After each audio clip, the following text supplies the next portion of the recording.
네, 거룩한 주일날 또 주의 전에 나와서 예배를 드리는 우리 성도들이나 또 가정에서 또 영상으로 예배를 드리는 성도들에게 오늘도 하나님이 주는 말씀을 통해 크고 놀라운 은혜가 여러분에게 충만하게 넘치기를 원합니다. 4월달은 기쁨이 있는 삶이라고 하는 주제를 가지고 좀 말씀을 나누려고 합니다. 지난주에는 첫 번째로 하늘이 기록된 것으로 기뻐하라 라는 말씀을 가지고 기쁨에도 종류가 있다라는 말씀을 드렸습니다. 가장 기초적인 기쁨이 세상 사람들이 가지는 기쁨, 어떤 조건이 형성이 됐을 때 좋은 거죠. 일이 잘 됐으니까 좋고 기쁜 거예요. 두 번째가 이 믿는 성도들이 가지고 있어야 될 기쁨을 이야기를 했습니다. 적어도 하나님을 믿는 교회를 다니는 사람이라고 한다면 이런 기쁨은 가지고 있어야 된다. 이 기쁨은 뭐예요? 카라라고 하는 원어의 기쁨이라고 말씀을 드렸죠. 그 카라의 기쁨은 뭐냐면 세상 사람들이 가지는 조건이 없이 그냥 무조건적으로 기뻐하는 겁니다. 내가 힘들어도 내가 힘들게 일해서 다른 사람이 행복하면 그 모습을 보고 기뻐하는 거예요. 이게 기쁨이죠. 세 번째는 사도들의 기쁨이 있다고 그랬습니다. 즉 오늘 72문도였었죠. 이 사도들의 기쁨은 그냥 교회에 다니는 사람이 아니라 주의 일에 헌신하고 충성되게 일하는 주의 일꾼들의 기쁨이에요. 그래서 그 사도들이 둘씩 짝을 지어서 주님의 파송을 받아서 전도를 하고 나갔잖아요. 전도를 하면서 자기들이 가졌던 기쁨을 자랑을 하는 거예요. 그래서 전도하는 기쁨이 있고 더 나아가서 어떤 함께 했다고 하는 혼자가 아니라 같이 우리가 일을 했다고 하는 기쁨이 있고 그리고 영적으로도 승리했잖아요. 그러니까 주님의 이름으로 귀신을 나가라고 했더니 귀신이 나갔습니다. 이게 너무 기뻤어요. 여러분들이 하나님의 영적인 체험을 할 때 얼마나 기쁨이 있겠습니까? 그 기쁨이 바로 사도들의 즉 주의 일을 정말 헌신하고 충성되게 일하는 주의 일꾼들이 가지는 기쁨. 이것도 좋지만 더 좋은 건 예수님이 주시는 기쁨을 가져야 된다. 그 예수님이 주시는 기쁨의 핵심이 두 가지였죠. 첫째는 구원, 두 번째는 하나님이 알아주시는 상급이 있다는 것. 이렇게 말씀을 드렸습니다. 그래서 우리가 기뻐해야 돼요. 그리고 기쁨으로 살아가는 것이 어떻게 보면 우리 믿는 사람들이 살아야 될 모습입니다. 오늘도 좀 동일한 선상에서 말씀을 나누려고 합니다. 절대적으로 기뻐해야 되는 이유라고 하는 제목입니다. 오늘은 두 가지 전제를 가지고 좀 말씀을 드려요. 이걸 두 주로 나눌까 이렇게 생각해 봤는데 또 두 주로 나누기에는 또 너무 또 좀 짧고 그래서 조금 더 축약을 해서 한 주로 축약을 해서 말씀을 드리려고 해요. 첫 번째는 우리가 기뻐해야 되는 이유가 있을 거 아닙니까?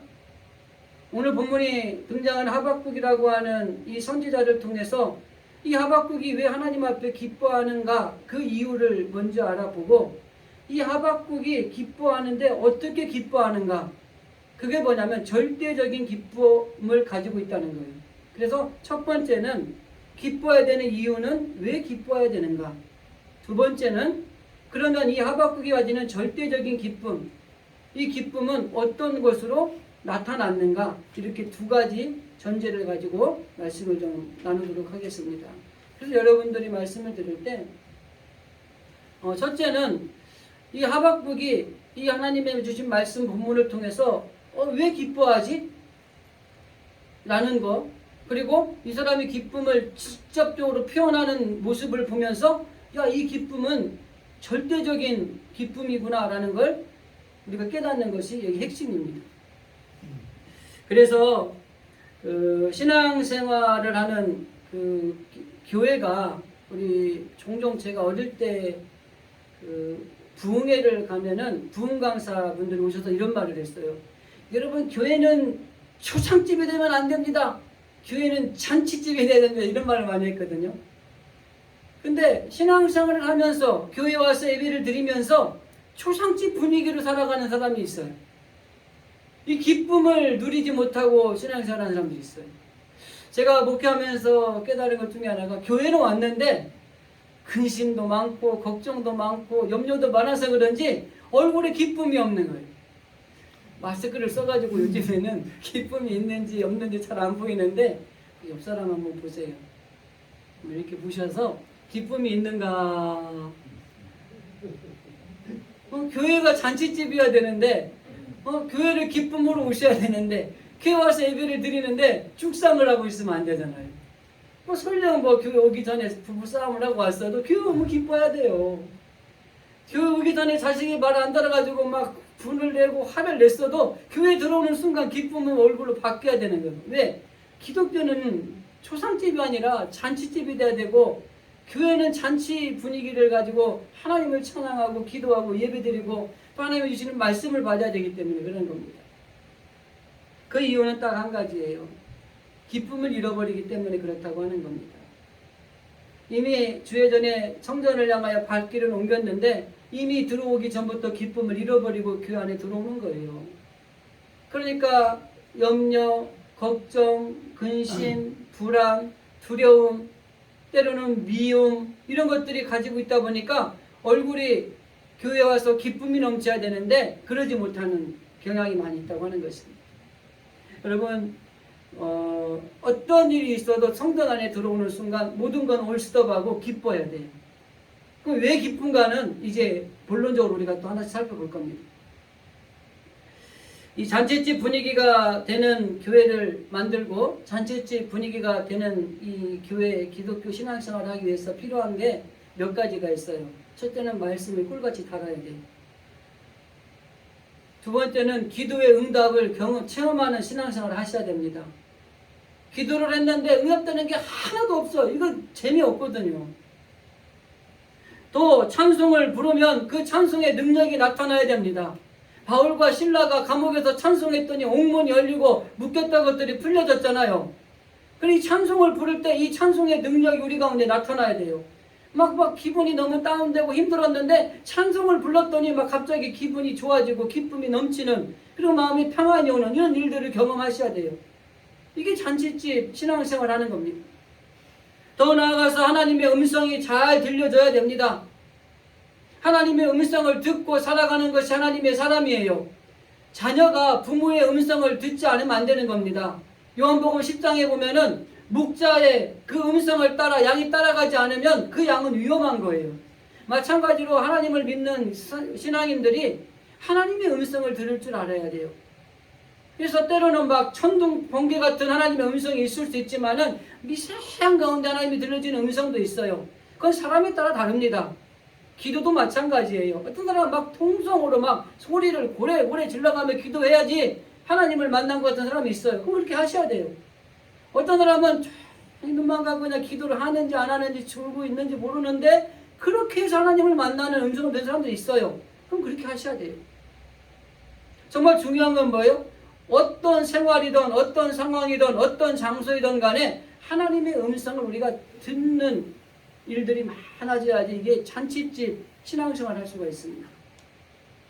그리고 정말 중요한 것은 어떠한 문제가 있어도 그런 문제들이 해결되는 체험을 해야 됩니다.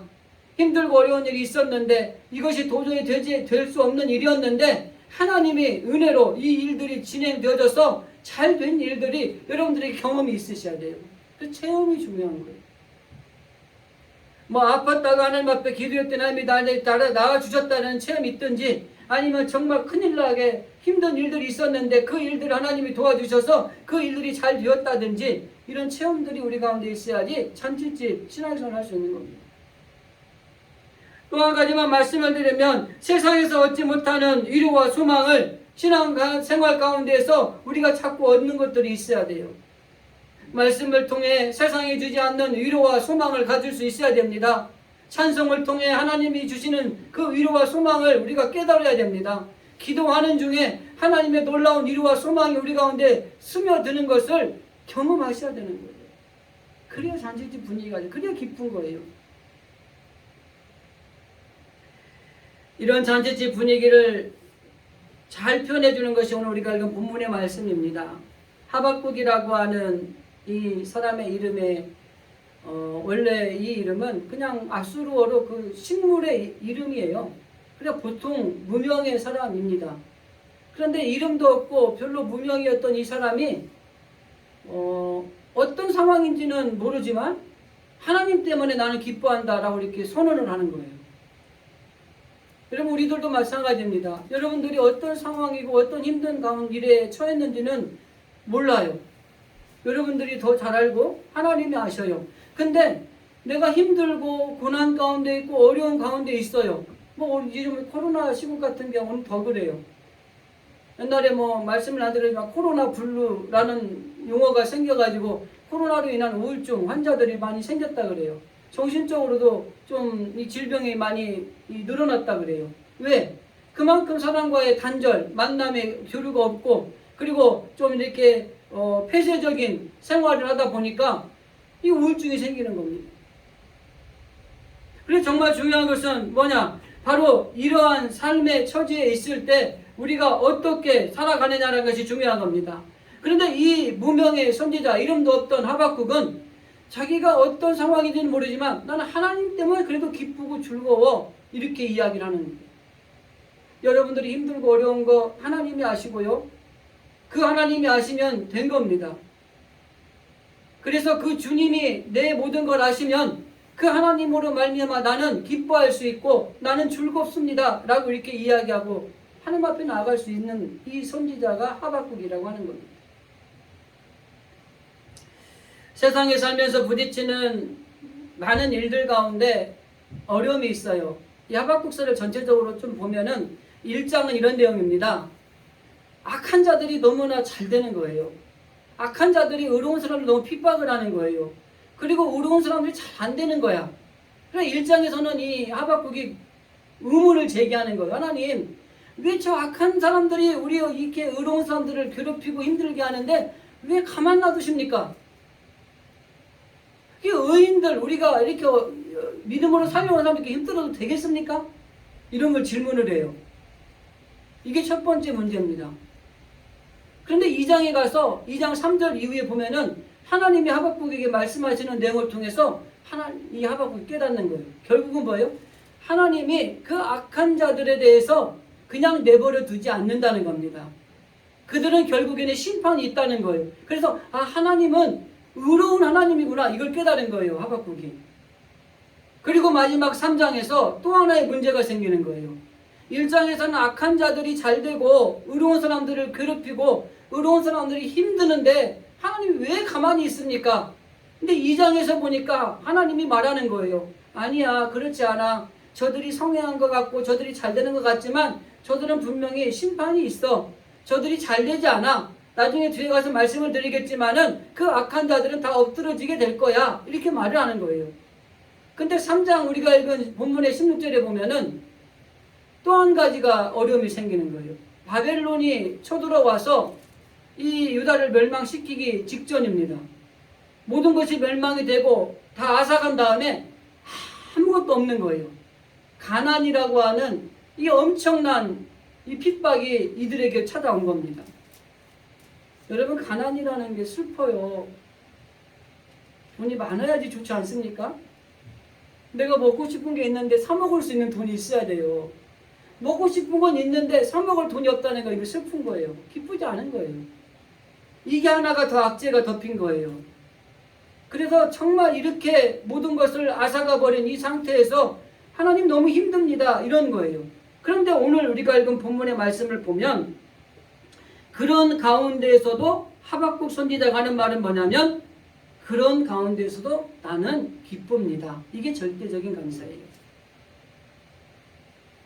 지난주에 세상적인 기쁨은 조건이 형성돼야지 기쁘다 그랬잖아요. 마찬가지입니다. 그냥 절대적인 기쁨이 있는가 하면 그냥 기쁜 게 있는 거예요. 하나님이 내 거 모든 걸 앗아갔어요.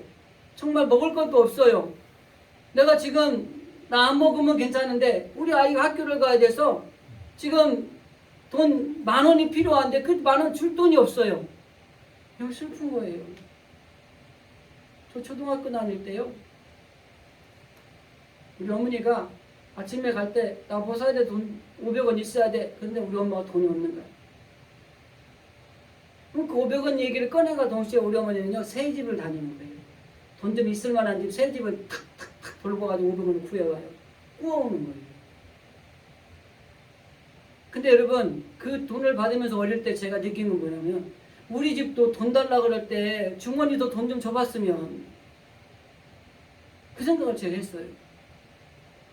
왜 돈만 달라 그러면은 이 집 저 집 가서 돈을 구워서 줄까? 한 가지 더 의문점. 저 돈은 갚기는 할까? 슬프더라고요. 하박국의 이 본문의 말씀을 통해서 좀 시간이 가면 안 되니까 기뻐해야 되는 이유를 먼저 잠깐 말씀을 드리고요.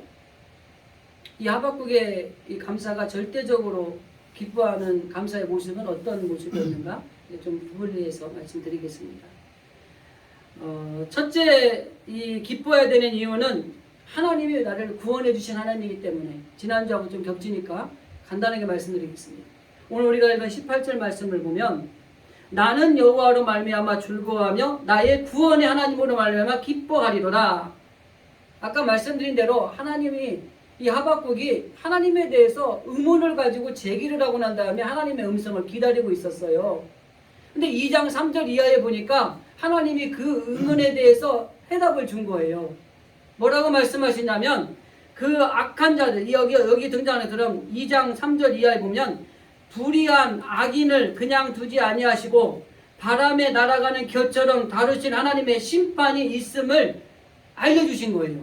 그래서 이 악인이 형통한 게 아니라 악인은 결국 하나님의 심판에 의해서 멸망시킬 것이다 라는, 하나님은 의로운 분이구나 라는 걸 깨달은 거예요. 그 의로운 하나님에 대해서 분명하게 말씀하고 있는 것입니다. 여러분, 우리가 어떤 의문을 제기하고 그 의문의 제기를 가지고 기도하고 하나님 앞에 씨름을 할 때 하나님의 음성을 듣기까지는 인내하고 기다리는 게 필요합니다. 그래서 하박국 선지자도 1장에서 하나님, 이 약한 자들이 이렇게 어렵게 우리를 핍박하고 힘들게 하고 이런 일들이 있는데 하나님, 이거 왜 이렇습니까? 우리는 왜 이렇게 힘들게 살아야 됩니까? 그리고 기다렸어요. 기다리면은 하나님의 음성을 통해서 우리에게 깨닫게 하시는 겁니다. 그리고 그 2장 3절 이하의 말씀에 깨닫고 난 다음에 이 하박국이 하나님에 대해서 결론을 내린 건 뭐예요? 그 하나님은 나를 구원하신 하나님이다. 나를 내버려 두지 않는 하나님이다. 저 악한 자들에 의해서 내가 힘들고 어려움을 당하고 있고, 내가 볼 때 불의한 것처럼 보이는 저 악한 자들이 잘 되고, 정말 우리 믿음으로 살고 힘들게 사는 우리들은 어려운 것 같은데, 하나님은 결국에는 악한 자들은 심판하시고 우리들은 구원해 주시는 하나님이다. 이걸 깨달은 거예요. 여러분, 이 하나님 때문에 우리는 기뻐하는 겁니다. 오늘 이 시간에 예수 안 믿는 사람들은 뭐 할까요? 여러분, 집에서 반바지 차림으로 편하게 옷 입고 맛있는 거 먹으면서 TV 보는 사람도 있을 거예요. 그죠? 날씨가 좋으니까 뭐 산으로 들로, 뭐 공원으로, 탄천으로 나들이 나가서 맛있는 거 먹는 사람도 있을 거예요. 그죠? 여러분들은 뭐예요, 근데? 왜 이렇게 힘들게, 이 코로나 시국에 교회 모이면 위험하다는데 이 교회 와가지고 마스크까지 답답하게 쓰고 왜 이러고 있어요? 이 기쁨이 있는 거예요. 그들이 알지 못하는 기쁨이 있는 거예요, 우리는. 그래서 이 하나님이, 우리가 이 하박국이 깨달은 것은 결국 하나님은 우리를 구원하신 하나님이었다. 그래서 내가 하나님 앞에 기뻐할 수밖에 없다. 이렇게 말씀하고 있는 겁니다. 그래서 우리들도 하나님이 나를 구원하신 것에 대한 분명한 의식을 가지고, 다른 거 뭐 힘들고 어려운 거 있지만 나를 구원해 주셨다니 사실만 나는 기쁘다. 나는 기쁘다. 이렇게 이야기할 수 있는 우리 믿음이 필요하다고 하는 것입니다. 결국 하박국이 기뻐하는 첫 번째 이유는 하나님이 지금 이렇게 힘든 우리들을 구원해 주실 하나님임을 내가 알기 때문에 나는 기뻐합니다. 이렇게 이야기하는 겁니다. 두 번째는 하나님이 내게 도움을 주신 하나님이시기 때문에 그렇다고 하는 겁니다. 19절 상반절의 말씀에 보면, 주 여호와는 나의 힘이시라 나의 발을 사슴과 같게 하셨다라는 말씀이 있어요. 여기 힘이시라라는 말은 하나님이 나를 도울 힘이 있는 하나님이라는 겁니다. 사슴의 발같이 하겠다라는 것은 은유적인 표현입니다. 사슴은요 발에 힘이 좋습니다. 그래서 악한 자들이 쫓아오면은요 산을 엄청 많이 올라가서 도망갈 수 있는 훌륭한 발을 가진 게 사슴이에요. 근데 하박국이 지금 말하는 건 뭐예요? 내가 이렇게 힘들고 어려울 때 하나님이 나의 힘이 되시고 내 발을 사슴 같게 하셔서 내가 그 위기를 벗어날 수 있도록 도우신 하나님이다 라는 거예요. 여러분, 나를 도와준 사람 있으면 얼마나 기뻐요.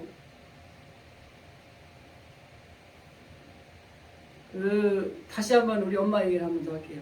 우리 어머니가 천국에서 웃고 계시겠다. 돈을 500원을 달라 그랬는데 학교 갈 때 갔는데요 뿌어왔어요. 그나마 기뻐요. 어떤 때는요 돈을 못 빌려 갖고 와서 내일 줄게 그냥 가 이럴 때가 있어요. 그러면은 울면서 학교를 가는 거예요.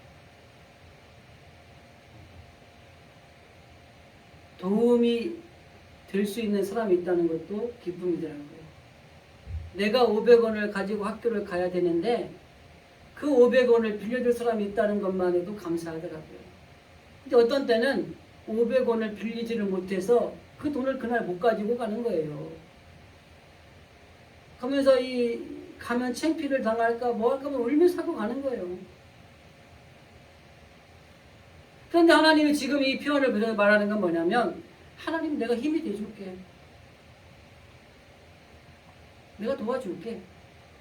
이거 얼마나 기쁘고 좋은 일이에요. 그죠? 저도 목회를 하면서 어려운 일이 있을 때 하나님이 보낸 천사들이 이 도움의 손길을 통해서 도움을 받은 적이 참 많아요. 그렇게 물질적인 것이겠죠. 그때는. 근데 받는 것을 잘 못하는 편인데도 그냥 합리화하는 거예요. 하나님이 보낸 천사다. 그러면 그게 그렇게 좋은 거예요. 그 위기를 넘어갈 수 있도록 그 돕는 손길을 보내서 주었다는 그 자체가. 근데 그걸 누가 해주셨어요? 하나님이 주셨다는 거예요. 왜? 여기 본 뭐라요? 여호와 하나님은 나의 힘이시라. 그 힘 되신 하나님이 사슴의 발에 도움을 주는 것처럼 우리에게 도움을 주셨다고 하는 것입니다. 정말 중요한 것은 하나님께서 우리의 삶의 자리에서 저와 여러분을 도우신다고 하는 것입니다. 그러니까 어떤 힘들고 어려운 상황에서도 하나님을 바라보면 하나님이 우리에게 힘이 되시고 우리를 도와주신 하나님이라는 거예요. 그러니까 그냥 기쁘다고 하는 것입니다. 다윗도 보면은 내가 주를 사랑합니다 이렇게 고백을 해요. 근데 왜 주님을 사랑하라고 고백을 하냐면 하나님이 나의 힘이 되시기 때문에 내가 주님을 사랑합니다.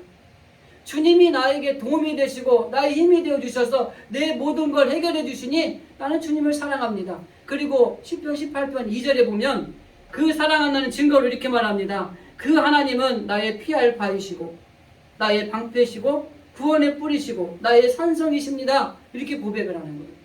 여러분, 하나님은 이런 분이세요. 우리가 아무리 힘들고 어려운 가운데 있다 할지라도 우리가 손만 내밀면 우리를 도우신 하나님이시라고 하는 겁니다. 때로는 우리가 신앙생활 하다 보면은 억울하고 슬프고 낭망할 때가 있습니다. 세상에서도 그렇고요. 근데 그럴 때마다 정말 우리에게 힘이 되주시고 우리의 도움이 되시는 하나님, 그 하나님이 우리와 함께 하신다는 그 사실을 통해서 우리가 힘도 내시고 우울하거나 슬퍼할 게 아니라 더 기뻐해야 돼요.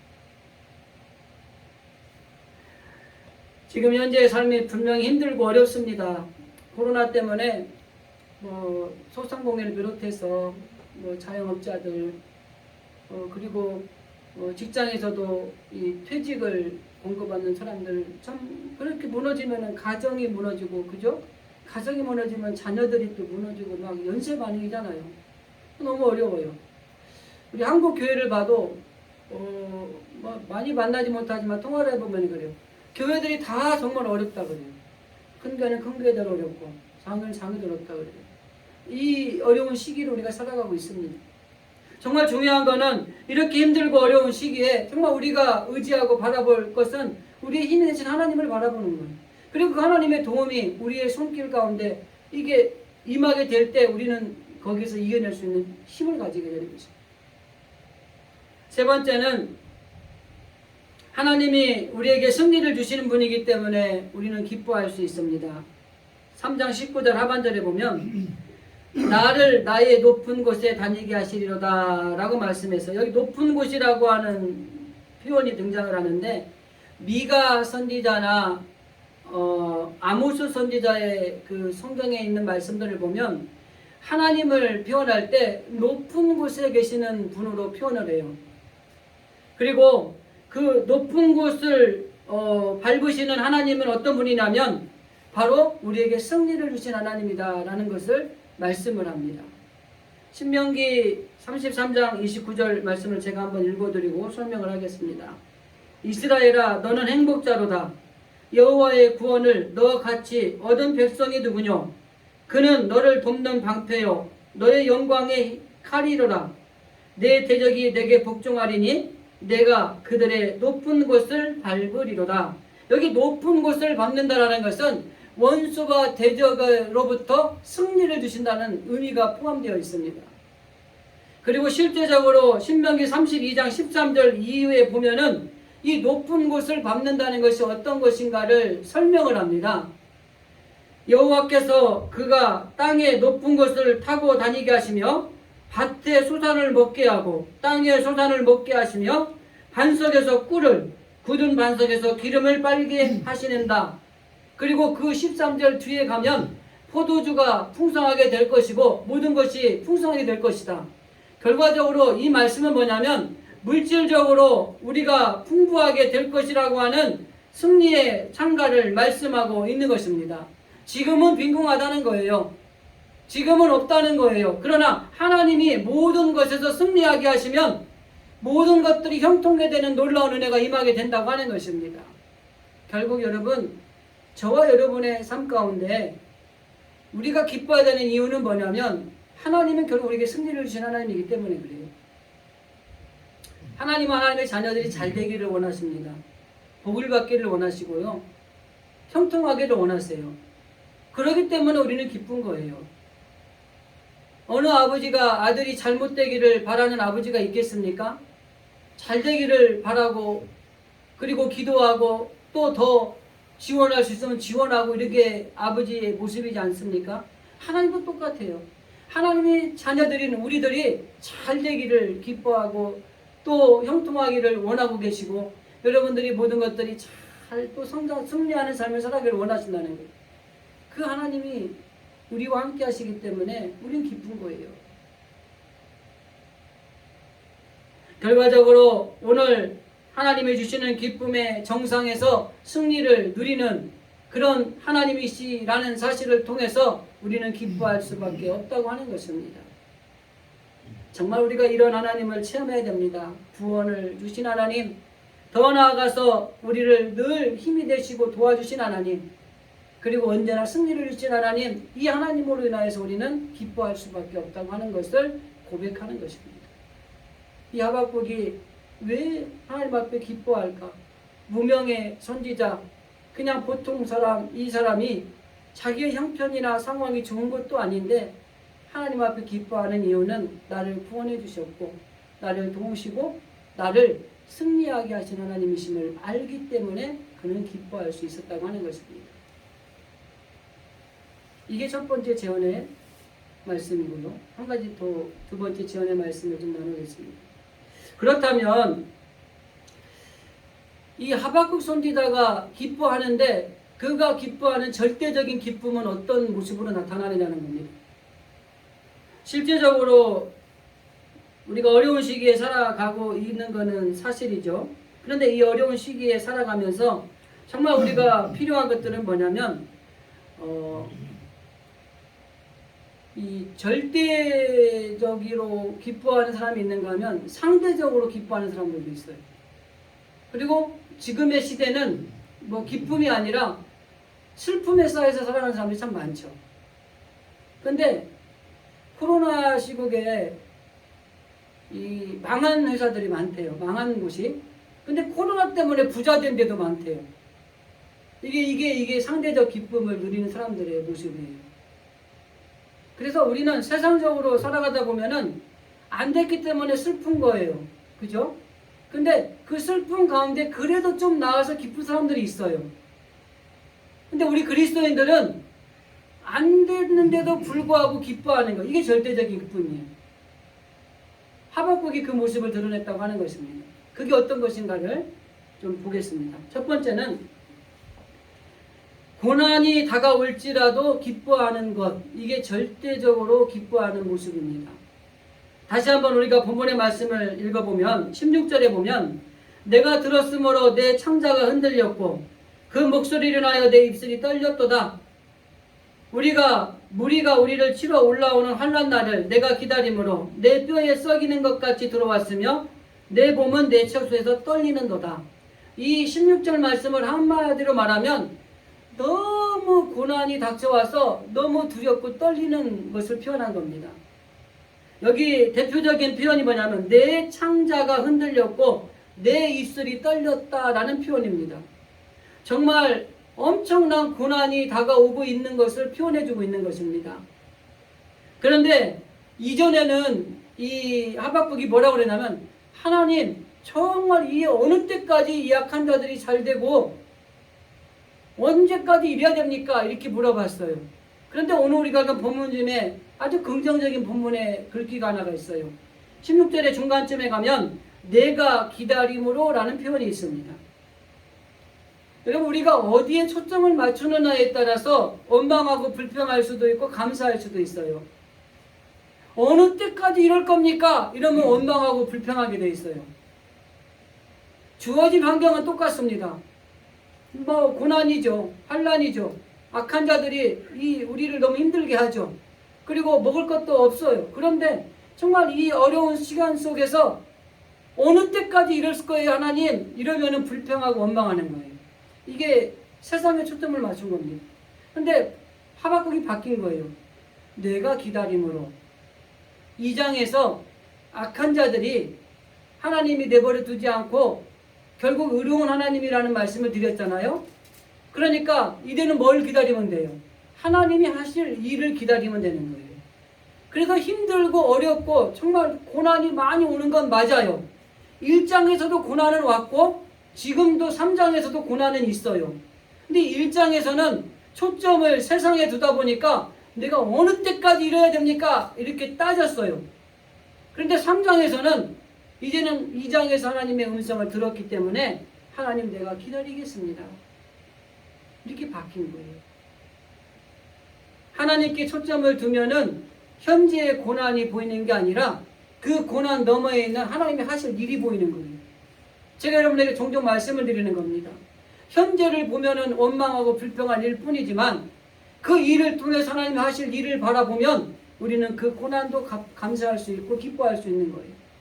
그래서 고난이 내게 유익이다 라는 말이 말도 안 되는 말이지만 이런 사람들에게 이 고난이 유익인 거예요. 하나님이 그 고난을 통해 주시는 놀라운 축복이 있기 때문에 그런 겁니다. 그래서 우리가 어디에 초점을 맞추느냐가 중요하다고 하는 것입니다. 여러분 고통이 없는 사람, 고난이 없는 사람이 어디 있겠어요? 언제쯤 고난이 없어질까요? 천국에 가면 없어요. 근데 우리가 살아가는 이 세상은요, 고난의 연속입니다. 자, 그러면 그 고난이 올 때마다 어느 때까지 이래야 됩니까? 계속 이렇게 따지고 오면 힘든 거예요. 근데 그 고난이 오는데 이 고난 뒤에 있을 하나님의 축복을 알고 있는 사람은 하나님 내가 기다리겠습니다. 좀 참아보지요. 인내하겠습니다. 이럴 수 있는 거예요. 하박국이 이렇게 바뀐 거예요. 절대적인 기쁨이라는 건 이런 겁니다. 고난은 현재 고난인데 그 고난을 넘어 있는 하나님의 계획을 보고 주님 제가 기다릴게요. 때가 되면 주님 역사하실 그날이 오겠죠. 이렇게 말할 수 있는 거예요. 그래서 오늘 우리가 고통이 없는 이 시대가 없고 천국에 가지 않는 한 그 고통은 계속해서 우리에게 다가올 수밖에 없다고 하는 것입니다. 그렇기 때문에 이 고난이 어떻게 보면 여러분들의 신앙을 키워줘요. 이 고난 때문에 기도하게 하고요.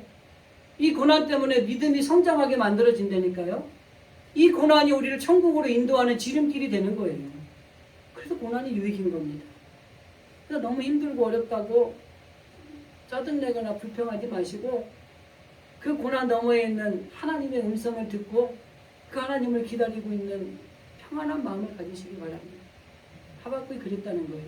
두 번째, 17절 말씀에 보면 비록 무화과 나무가 무성하지 못하고 포도나무에 열매가 없고 감람나무에도 소출이 없고 밭에는 식물이 없고 우리에는 양이 없고 위안가는 소도 없고, 한마디로 말하면 뭔 말이에요? 아무것도 없는 빈털터리가 된 거예요. 우리에게 있어야 될 필요한 것들이 하나도 없는데도 기뻐하는 거예요. 돈도 있어야 되고 먹을 것도 있어야 되고 집도 있어야 되고 다 있어야 되는데, 여기 지금 17절 말씀을 보면은 하박국은 아무것도 없는 거예요. 없는 것들을 나열해놓은 겁니다. 사실은 이 상황이요, 우리가 인간적으로 세상적으로 생각해 보면은 이 조건을 보면은 정말 짜증나는 조건이에요. 정말 원망하고 불평할 수밖에 없는 상황이에요.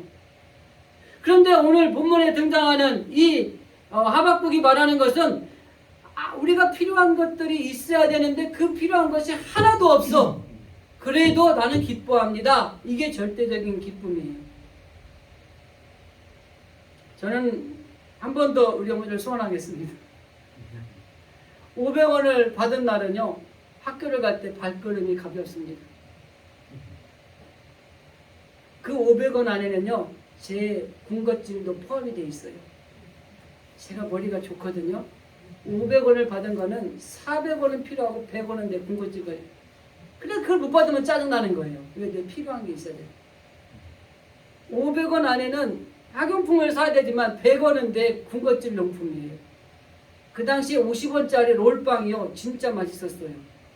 그걸 먹어야 된다는 기쁨을 가지고 돈을 달라고 한 거예요. 그런데 돈을 가지고 학교를 못 가는 날은 우울한 거예요. 필요한 게 없잖아요. 짜증이 나는 거예요. 학교를 가면서 괜히 돌을 차는 거예요. 돌 차다가요, 밖에 있는 돌 차고 발가락만 아프고, 그리고 학교 가더라고요. 전혀 기뻐할 수 없는 상황이에요. 그런데도 기뻐하는 거, 이게 절대적인 기쁨입니다. 아마 이 세상에 살아가다 보면은 모든 걸 갖춘 사람은 없을 거예요. 누군가 아무리 다 가진 사람 같아도 뭔가 부족한 게 있어요. 돈이 많은 사람은 자식이 속을 새긴다든지 이런 게 있더라고요. 근데 거꾸로 생각하면요, 아무것도 없는 것 같은데 가만히 생각해보면 가진 게 있어요. 그래서 여러분, 내가 필요한 것이 없어서 짜증나고 불평하고 원망하고 이런 일이 생기거든 뭐가 있는가 생각해 보세요. 근데도 없어. 그러면 이렇게 하면 돼요. 하나님 감사합니다. 해보세요. 그러면 있는 게 생각 안 되니까요. 특별히 이런 게 없을 때 가진 것이 하나도 없다고 하더라도 정말 중요한 것은 세상에 있는 것들은 부족하지만 그래도 하나님이 주시는 게 있다는 것들을 깨닫게 됩니다. 그러면 세상에 있는 것들은 없어도 하나님이 주시는 것이 있기 때문에 나는 그것으로 기쁨을 유지할 수 있습니다. 이게 절대적으로 기뻐하는 모습이에요. 한 가지만 더 말씀을 드리겠습니다. 18절 19절입니다. 나는 여호와로 인하여 즐거워하며 나의 구원의 하나님으로 인하여 기뻐하리로다. 세 번째 절대적인 기쁨은 하나님으로 인해서 기뻐하는 겁니다. 연결이 좀 되기도 하죠, 앞에 하고. 하박국이 소위 말한 신앙의 진수를 보여주는 것이 여기에 있어요. 하박국은 이 생존권, 먹고 살고 하는 문제에 아무것도 없어요. 가진 게 없습니다. 여기 표현대로 표현을 하면은요, 먹을 것도 없고요, 좌우지간 아무것도 없는 거예요. 그런데 이 하박국에 있는 건 딱 한 가지 있어요. 하나님이 있어요, 하나님이. 그 하나님 때문에 나는 기뻐할 수 있다고 하는 것입니다. 그러니까 어떤 환경이나 조건에 개의치 않고 하나님을 섬기면서 기뻐할 수 있는 딱 이유는 뭐냐면, 내가 필요한 것들이 있어야 되는데 아무것도 없는데 그래도 하나님 때문에 나는 기뻐하다. 여호와가 있기 때문에 나는 즐겁다 이렇게 이야기하고 있는 것입니다. 이게 절대적인 감사입니다. 그런데 여러분 잘 아셔야 돼요. 하나님이 무엇을 주시기 때문에 기쁜 게 아니에요. 우리는 하나님이 때문에 기뻐한다니까 하나님이 뭘 주니까 기뻐하는, 아니요. 하나님이 있다는 자체만으로 기쁜 거예요. 앞에서 언급한 세 가지도 말씀하는 것처럼 하나님이 나에게 뭘 주시지 않아도 하나님 안에 내가 있다는 것만으로 기쁜 거예요. 그래서 여기서 나오는 게 뭐예요? 그럼에도 불구하고예요. 하나님이 주시면 좋지만 주시지 않는다고 해도 나는 기쁘다는 거예요. 근데 우리가 하나님 때문에 기뻐한다는 말 속에 어떤 생각을 하냐면 하나님이 나에게 주시기 때문에 기뻐한다고 생각을 하는 거예요. 그것도 틀린 건 아닙니다. 그러나 정말 중요한 거는 주시지 않아도 하나님 안에 내가 있다는 것 때문에 기쁜 거예요. 하박국이 말하는 거예요. 그래서 이러한 조건들이 내게 살아가는데 필요한 것들이 있어야 되는 것이 좋지만 그게 없어도 하나님을 알고 있다는 것, 내가 하나님을 믿는다는 것 때문에 나는 기쁜 거지 그 하나님이 이 필요한 것들을 주시기 때문에 기쁜 게 아니라는 거예요. 그걸 우리가 잘 이해를 하셔야 됩니다. 그래서 하박국과 이 하박국이 말하는 하나님이 우리의 구원이다, 우리의 힘이다, 그리고 이렇게 말하는 것들 속에는 하나님 안에서 그냥 우리가 무조건 기쁨이 있다는 걸 표현하는 겁니다. 하박국은 모든 것이 있어서 하나님이 전부였습니다. 세상이나 사람에게 우리가 때로는 속기도 하고 또 속기 때문에 씁쓸하기도 하죠. 정말 중요한 것은 하나님의 일을 하는 사람은요, 하나님한테 절대 속지 않아요. 하나님이 보상을 하세요. 우리가 가끔 그러죠. 기도는 공짜가 없다. 하나님의 일을 하는 사람은요, 절대 뒤통수 맞지 않습니다. 예배 잘 드리는 사람은요, 하나님이 그 예배를 통해 주신 놀라운 축복이 있어요. 기도 생활 잘하는 사람은요, 그 기도를 통하는 놀라운 응답들이 있어요. 하나님 앞에 헌신하고 봉사하는 사람들은요, 그 헌신과 봉사를 통해서 주시는 놀라운 후히 주시는 하나님의 축복이 있어요. 하나님 앞에 헌금하고 구제하고 많은 것들을 사용하는 그 사람들에게 하나님이 후히 주시는 놀라운 축복이 다 있다는 겁니다. 세상은 우리를 때로는 씁쓸하게 하고 세상은 우리를 힘들게 한다 할지라도 하나님의 일하는 사람들은 절대로 뒤통수 맞는 일이 없어요. 하나님이 보상하십니다. 하나님이 책임지세요. 하나님이 우리에게 후히 주시는 놀라운 축복이 있다고 하는 것입니다. 그렇기 때문에 우리는 어떠한 경우에도 철저하게 여호와로 인하여 하나님 앞에 기뻐하고 즐거워하는 이런 하나님의 자녀들이 되어야 된다고 하는 것입니다. 하나님이 구원의 하나님이시고 우리를 도우신 하나님이시고 그리고 더 나아가서 우리에게 승리를 주신 하나님이기 때문에 우리는 기뻐해야 됩니다. 그러나 우리가 눈에 보이는 기쁨이 아니라 절대적으로 기뻐하는 삶을 살아야 됩니다. 고난이 온다 할지라도 하나님 그래도 기뻐요. 왜? 고난 뒤에 하나님이 주실 놀라운 축복을 알기 때문에 우리는 기쁩니다. 하나님, 내가 지금 우리 가운데 필요한 것이 있어야 되는데 아무것도 없어도 괜찮아요. 그래도 저는 기쁩니다. 그 이유는 딱 한 가지예요. 하나님이 내 안에 계시기 때문에 하나님을 내가 믿는 그 이유 하나만으로 나는 기쁩니다. 이것이 바로 절대적인 기쁨입니다. 우리가 이 세상 힘들고 어려운데 이 하나님이 기뻐하시는 이유를 가지고 이 땅에서 살아가실 때 절대적으로 기뻐하는 그런 삶을 누리면서 살아가는 우리 진실의 성도들이 되고 또 이 어려운 시기에 그 절대적인 기쁨을 통해서 하나님 주시는 놀라운 축복을 받아 누리는 물질의 복도 받고 그 다음에 이 정신적인 평안의 복도 받고 영적으로 내세의 복까지도 받는 이런 놀라운 축복이 넘쳐나시기를 주님의 이름으로 간절히 기도드립니다. 아멘. 기도하겠습니다.